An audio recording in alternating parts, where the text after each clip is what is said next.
Alright guys, I'm Clark Checketts. Welcome to today's video. I'm here with the FPV Unlocked team and we're going to talk about Betaflight. So what Betaflight is, it's the firmware manager for the drones that we're going to be talking about. There are other firmware managers like EmuFlight, CleanFlight, iNav, but Betaflight is pretty common in the industry. It's probably the most used configurator that you'll see, and it does a really great job. So that's why we're going to be using it. It's also really easy to learn. There's a lot of information on it. So first we're going to start off with installing Betaflight. It can be kind of tricky. A lot of it's based on, it's an open source program. So there's a lot of people who can collaborate on it. And for that, they use a GitHub. And if you're not familiar with GitHub, it's kind of like a social networking site for people who are into code. And it can be a little confusing to navigate. So I'm going to show you guys how to get there. So right now we're on betaflight.com, the website, the primary website. And we're going to scroll down here to the bottom where it says configuration tool. So we're going to go to the latest configurator releases. And so configurator, like I mentioned, it's really just referencing to the software you have on your computer to control or to flash the firmware on your drone, on your flight controller, we'll say. So let's go into there. So this is GitHub right here. And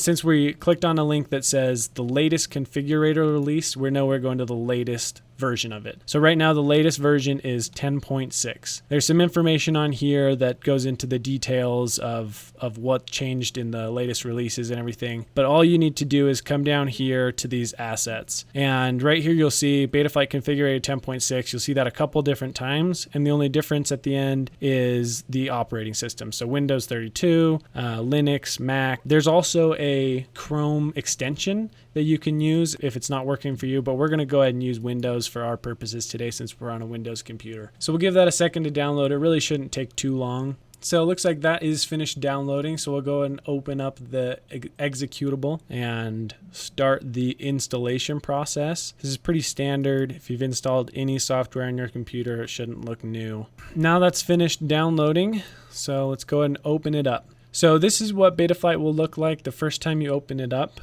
Up here, you'll be able to see that you're on the correct configurator version, which we found out on GitHub was 10.6 for June 1st, 2020. So that might change in the future, but you'll always be able to see that you're what configurator version you are on up here. And you won't be able to see much else in this main homepage until you've set up the drivers and plugged in your drone. And in the next video, I'm going to show you how to make sure you have the right drivers installed so that there's no problems when you do plug in your drone and your flight controller is able to be found by your computer. So that'll be it for this video. If you have any questions, definitely let us know and have fun flying.